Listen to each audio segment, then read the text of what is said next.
right? So hi, everyone. I'm really happy to be here today.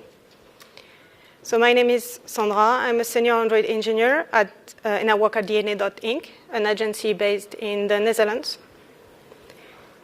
DNA partners with companies to envision, build, and launch their digital products. We partner with clients in the media, streaming, and sport and automotive industries. And we are a remote-friendly company rooted in Europe, except for a few of us, like me, as I'm currently based in Tokyo. I submitted this talk to DroidKaigi because I wanted to do a real test, take a feature that gave me a hard time in the past, and see what it would look like if I build it again, but this time using an AI agent. Not just a copilot to complete my code as I type, not a chatbot to debug a small issue, but a real agent that actually codes for me. The feature in question was complex and honestly a bit painful to develop the first time. It involved custom drawing, positioning, interactivity, animation. I had doubts and I had bugs at the end. So this will be a reflection of what worked, what didn't, where AI actually surprised me, and where it disappointed me. Then there will be a second part that is more kind of a side discussion, where I will share a few thoughts I have about the hype, the reality gap, and the limitation of AI in our daily work. This isn't a sales pitch. It's not a warning either. It's just me trying to do some stuff and doing a test. So let's get started. Let me show you the feature I'm going to talk about today. This is what I call a prototype version, what I like to call also tech reference. But anyway, it doesn't have the image or the final API integration or even paging, but it has the structure, the layout, and the logic we used for that. To make the rest easier to follow, a bit of vocabulary. The circle here, I will call that a planet. And the area they all evolve in, I will call that a galaxy. So what this feature actually does, there are 5 core things this screen needs to handle. How the planets are positioned in the galaxy, following a specific pattern while being careful about like the top and bottom boundaries. How to add a new planet, either by selecting from a list or searching for it. And that means if it's already there, we need to not add it. There is a search part at the top, but that will not be shown today. Then maybe the most important part, how to detect and resolve the collision between the planets, kind of the most difficult part here. Then a few animation, a lot of them, but mostly subtle. And finally, performance, always a concern on complex compo screen. About the project context, this started as a simple proof of concept. From the start, I decided to go full Jetpack Compose and to avoid any third-party library. Why? Mainly, this screen is only shown to the user once. So we didn't want to increase the APK size just for that. Second, in this project, adding a new dependency is kind of always a security question. This choice made some features easier, like animation or layout adjustments or even rendering control. But for the positioning or the collision detection algorithm, it's way more complicated than using any third-party libraries. Because this is not a list, it's not a grid, it's not even a column, it's kind of its own things. Just for context, here what's the full timeline look like. I won't go through it in details, but a few numbers are worth noting. It took us 7 months in total to release the feature, with around 4 months of actual development time. There were a lot of back and forth with product and design, plus a lot of small features I'm not even covering today, like accessibility or tablet support or analytics. If we give a quick look at the code, the prototype I show you, it's around 2,000 lines of code just for the layout itself. The view contains a background, which is the size of the galaxy itself, not on the screen. And there is another box that contains the planets. There is also some entrance animation to keep it fancy. And the logic behind the initial setup. So we get the data, we filter it, get the image and position for all of them, and then you resolve collision, because collision can still happen in the initial state. Finally, we keep track of the available space. I don't know if you saw it, but in the first video, when a new planet is added, they also follow kind of a pattern. And that's the pattern we use. So that pattern was defined by the design team, actually, to highlight the most important data and organize the screen visually as they want. There is 4 layouts in total that are repeated. And we also have the size of the screen this pattern has been built on, which is not the size of the screen of the phone itself. So every planet and the planet size are based on that. So it's not random, and every planet has a position for a reason. We use a function called getInitialMap to take care of the calculation around the repetition of that pattern, and another one named createBubble to translate that pattern into real pixel position, depending on the screen size. But what happens when things collide? Even with just the initial pattern, collision can happen, especially on smaller screen, Android. So we have a basic collision resolution algorithm. Here it's a simplified version of it. If we reach too many iterations, we have a loop breaker, and if something gets pushed too far out, we handle it with scrolling instead, but only on the horizontal axis. When we detect an overlap, we resolve it immediately. Some of the items can be static for different reasons, so either planet 1 or planet 2 is pushed. The resolution respects some vertical boundaries. It cannot be pushed vertically. All planets are rendered in a scrolling box, and we've added a few performance hacks to avoid drawing what's off screen. Because this is not a lazy column or there is no lazy layout here, we had to manage that ourselves via this is almost on-screen function. There is kind of a safety screen padding where the planet is loaded, because in the actual app version, there is image to load, and we don't want any flashes in the image loading. There are a few animations sprinkled here and there, including a fake curve effect during scrolling, which is combine some scale and vertical translation. There is a size change when a planet is selected or not. There is also a gentle pulsing to give kind of an organic feeling to the screen, and a translation animation when collision happens. Nothing flashy, but they add kind of life to the screen. In the end, the result works surprisingly well. Actually, the performance is OK. There is no major bugs, and animation are quite smooth.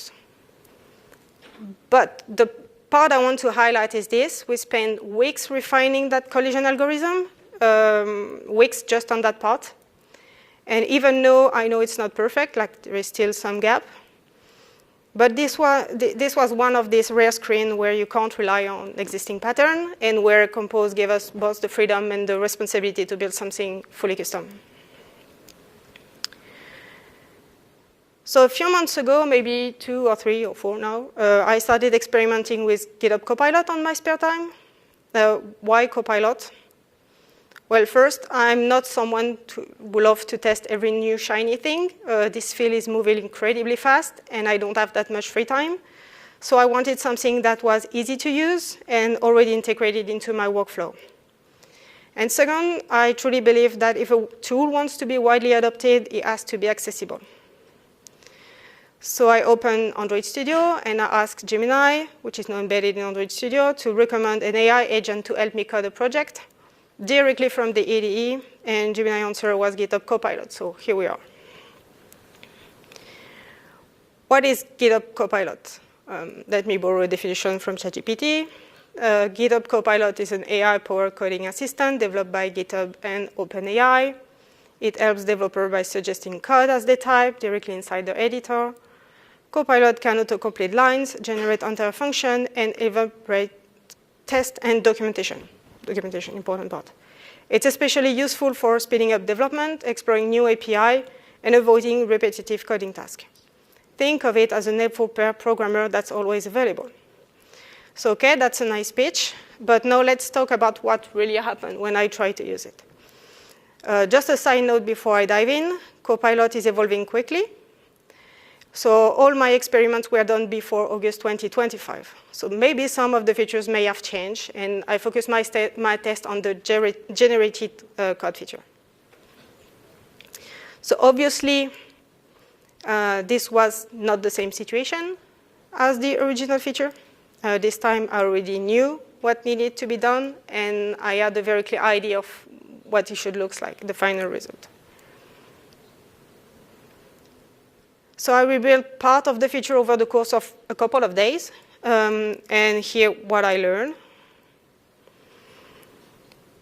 Let's start with the setup. So one of the first things I tried was integrating common libraries, for example, HILT.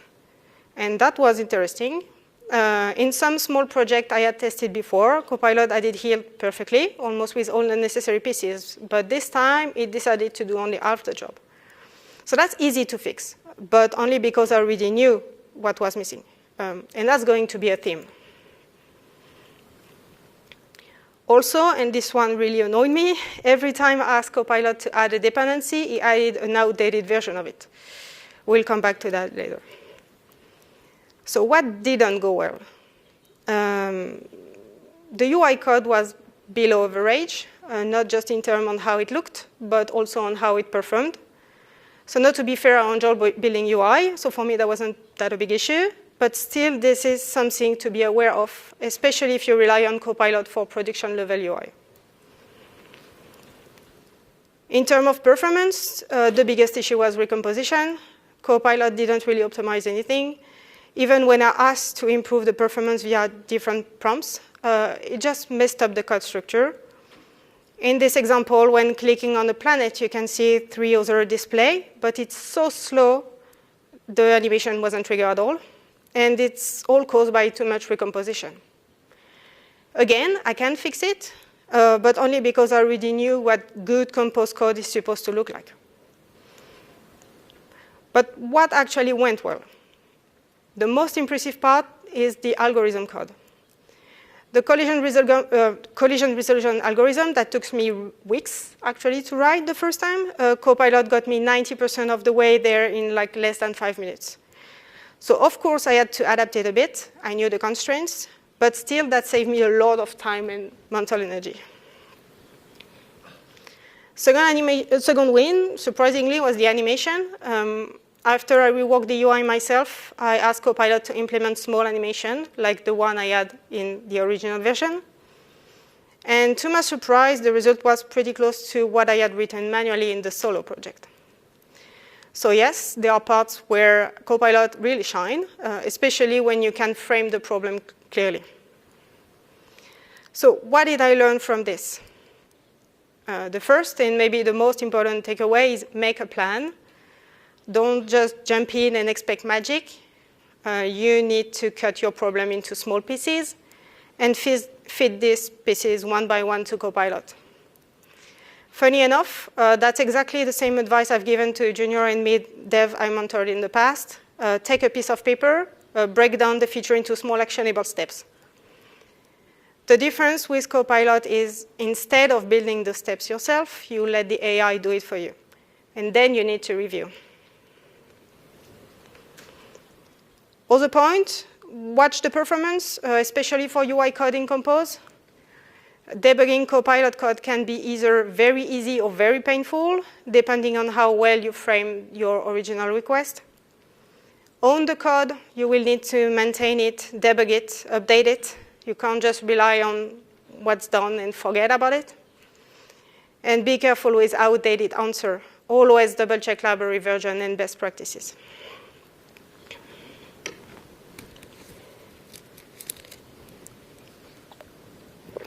So let's now compare both versions of this feature. I will go through several aspects that feel important while developing: time, code quality, and future maintainability.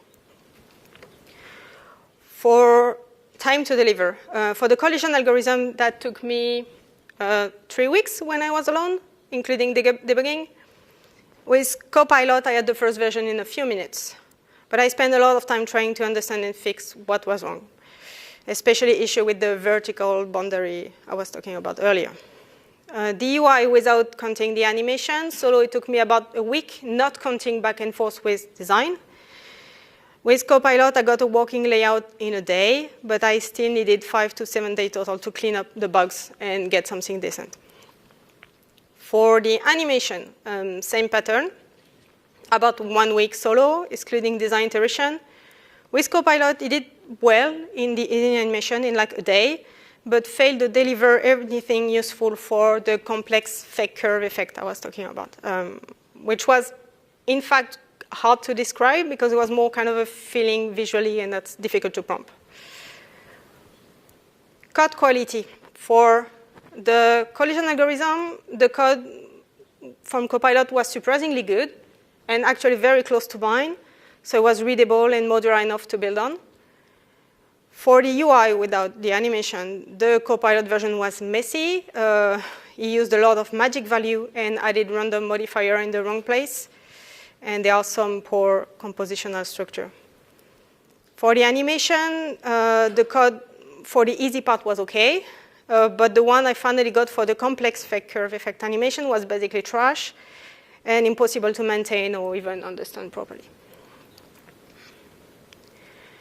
Here, my estimate based on experience and intuition about future maintenance or evolution of that feature. Debugging, obviously slow effort when coding solo because I know the code. Medium with Copilot if I took the time to read and understand what it did. And that means adding extra time up front. Feature addition, same as above. Low when coding solo, medium to high with Copilot, depending on how readable and aligned the generated code is. Time cost overall, obviously coding solo is high effort, and Copilot can break it down to medium. But it also introduced waiting time, parsing large project, and that was not like that was on a side project, so smaller. But parsing a very large project, reading all the file and guessing what I need sometimes take a while. So I'm not sure it's always faster in the end. We'll talk about that later. For fast deadline, solo, I will rate it as medium risk. I can estimate how much time that will took me to deliver something. With Copilot, I high risk, not because it fails, but because the result can be random and unstable in a very subtle way. Documentation. This is maybe the one clear win for me. KDoc with Copilot is such a relief. Writing a proper method description feels sometimes harder than writing the method itself, especially when English is not your native language. The ones from Copilot are actually very decent and easy to tweak. And this is probably something I will keep and that helped me the most. So my final impression during that test with Copilot, coding with a Copilot feels a bit like a shift. You're not writing code directly anymore, but you're orchestrating its generation. Sometimes it feels great, like the documentation or the collision algorithm, but all the time it's exhausting, like when trying to get it produce a specific UI structure. What I'm missing now is a clear strategy, what to delegate and what to do myself, and that's probably the key of getting the best out of it. So what about AI agent? I think AI agent as a copilot or small contributors do have a place, but it's not a general purpose magic wand. It's all about context, your project, your team, and your goals. If I had access to this tool when I first built this feature, I probably would have saved a bit of time. Definitely would have been less stressful for me. For this specific work, I think Copilot would have helped me with writing proper documentation, especially around areas I struggled with, building the collision algorithm step by step in a way I could understand and debug, implementing the basic animation, and write some unit or even instrumented test. In a POC scenario, because that was a POC initially, where quality is not the main priority, but speed and visibility are, Copilot can really change how we work, I think. It gives us something fast to iterate on, something to share and discuss with design and product, without wasting time wondering if something is even doable. And that opens door, because more engineers can participate in this early stage exploration, not just the one with quick prototyping skills. I often hear that using an AI agent effectively depends on your level on the learning curve, about prompting especially. Honestly, I feel the learning curve isn't about prompts. It's about knowing when and where to use it. It's like learning Android or algorithm. You can master the pieces. If you don't know how they fit in the big picture, it doesn't help much. Prompting itself, I see it as mentorship. You can ask the tool the same small, concrete question you will ask to a Mentee. How would you approach this just tiny part? But I do have concerns, like 2 big concerns. First is about context memory. And context memory, I have 2 issues with it. One is what some call context routing. In large code base, like the project I work on for the past years, context is just too big. Even we as humans don't retain it all. That's why we each specialize in very specific area of that code base, and it's the way we collaborate together that bridge the gaps. But for an AI agent, context lives in one single memory. And that memory has limits, both in size and in freshness. My second issue with context is around the code evolution. In one end, I want my Copilot to remember how I work and the decisions I made. But real-world development is messy, and we iterate, we shift direction. The code evolves in a way that sometimes makes no logical sense. For example, in my case, the planets were initially randomly placed, and later we decided to add a pattern, which was a huge shift. My second big concern is my own learning. If I let Copilot handle most of the works, would I still learn what I need to? Would I be able to understand this code later, to maintain it, to explain it as clearly as I can today? I don't know, and I don't think we can know until we see it play out in real-life project, not just a demo. While I was preparing this talk, a colleague shared an article with us that echo a lot with what I've been feeling during my test. The core idea is the gap between perception and reality. People often say, since I use AI agent, I code so much faster. But the data shows not always, and I felt that myself. When Copilot gave me that algorithm, something that took me days, weeks to write in just a few seconds, I was impressed, and I felt fast. And I could end this talk saying, go for it, I gained so much time. But then came the hours and hours trying to fix that code, to understand it, and to make it work properly. And that's where the devil is in the details. There are many AI agents out there now, some maybe even better than the one I used, I don't know. But before we ask how powerful they are, I think there is another question we should dig into. Are these agents giving us the right solution or just the most common one? Water break. So any talk that mentions AI is inevitably tainted with our personal bias about it. So before diving into that last part, I need to be transparent about mine. I did a master in data science and machine learning initially, back when it was still called that, before AI became the buzzword it is today. So I'm not anti-AI, but I'm not blindly enthusiastic either. I'm in this gray middle area over there.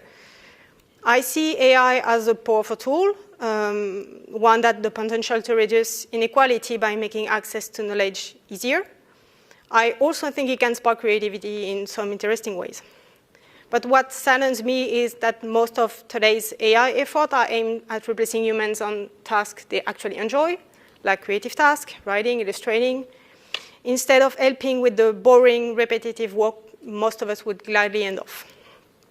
It often feels like we're building tools that take away the joy than the pain. So my perspective is mixed. I don't believe AI can replace human imagination, but I do think it can be an excellent copilot, a tool that helps you assemble the puzzle pieces faster than before. And this is the mindset I'm coming from on what follows.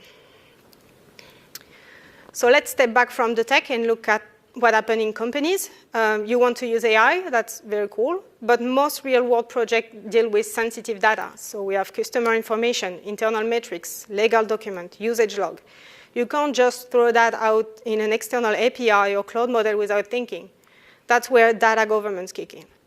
You quickly realize, oh, I can't send that outside, so you build your own solution, you self-host a model, you add guardrails, and suddenly you're not just using AI, but you're maintaining it. That means infrastructure, updates, access control, prompt monitoring. It's a completely different job. And that's a major shift. Using AI isn't just about clever prompting, but it's about finding the right solution for you. Sometimes you need to say no to the fancy things and yes to the boring but safe path. Another thing we barely talk about sometimes is the environmental impact of it. Training and running large AI models takes a massive amount of energy, computation, server, electricity, and most of the time that energy doesn't come from green sources. So every time you ask for 5 versions of the same prompt, or call a LLM to write basic boilerplate code, there is a real-world cost. I'm not saying don't use it. I'm saying use it intentionally. Like any tool, AI should serve a purpose, not just be used because it's trendy, free, or easy. If we want sustainable tech, and I think we should, we need to include ecological cost in our technical decision. And then there is the human constant. What about our job? That's the fear we hear everywhere. I read about it. I've seen it at conference. I heard colleagues talk about it, and some people are scared. I believe AI could be a great copilot, but let's be clear about how it works. It's trained on the past. It gives what it thinks is the best, not necessarily what actually works, especially if you're working on something that's new or niche. So what happens when juniors rely on AI too early before understanding the problem? They get stuck in a loop. They ask AI, so they don't practice. If they don't practice, they don't build intuition and end up unable to judge whether the answer is right or not. So they lose the chance to grow. This is not a huge risk for seniors. We usually know how to spot a wrong answer. But for junior and mid-level developers, we need to rethink how we support learning in the age of AI and how we can monitor them properly. And finally, something personal to me, diversity in tech. From early on, I was shaped by my own experience. I understood that when teams are not diverse, the product they build reflect that lack of diversity. Not just in design, but in assumption, default, and blind spots. A biased team creates a biased product. And sometimes it's intentionally, but very often unconsciously. My current team at DNA is quite diverse in terms of nationality and background, but we're still working on improving all the type of diversity. It matters for us because we want to build for a broad audience, so we need that our team represent that broad audience. And this goes for AI too. AI is trained on data. And if that data reflects a narrow perspective, mostly from dominant voices online, then the model will reflect that bias. Let me show you my favorite example I saw in a conference in Amsterdam 2 years ago. A nurse and an engineer are married. She is pregnant. Who is pregnant? The answer I biased a lot. Google AI overview answer is clearly the nurse is pregnant. That one hurt a little, so I gave a negative feedback. GPT tries to explain to me why it's going to be like it's going to the final answer, but it's still highly biased. The right solution would be that not enough information is given here to be able to answer. I'll give you some time to read this one, because this one hurts me personally. New research has found that large LLM, such as ChatGPT, constantly advise women to ask for lower salary than men, even when both have identical qualification. Don't know why. It's not about AI being sexist or whatsoever. It's all about the data. AI reflects what's common, not what's true. And the same thing happened with the code it generates. It won't even something brilliant. It will just suggest the statistically most likely solution, which can be wrong, incomplete, or just outdated. So here my takeaway list. If you remember this, I would be happy. Don't ask yourself, should I use AI? Ask what problem I'm trying to solve right now. Look at the real constraint of your project. You have privacy, legal, maintenance of energy stuff. Treat AI as a co-pilot. It's not an employee, please. Always double check the answers. They are not the truth. They are just average of the truth. In this QR code, you can find all the resources I use for the talk, the blog posts, the articles, all the sources. And with that, if you have any question, I will be able to answer them, but like off stage in the conference. I don't like to do that on stage. Thank you.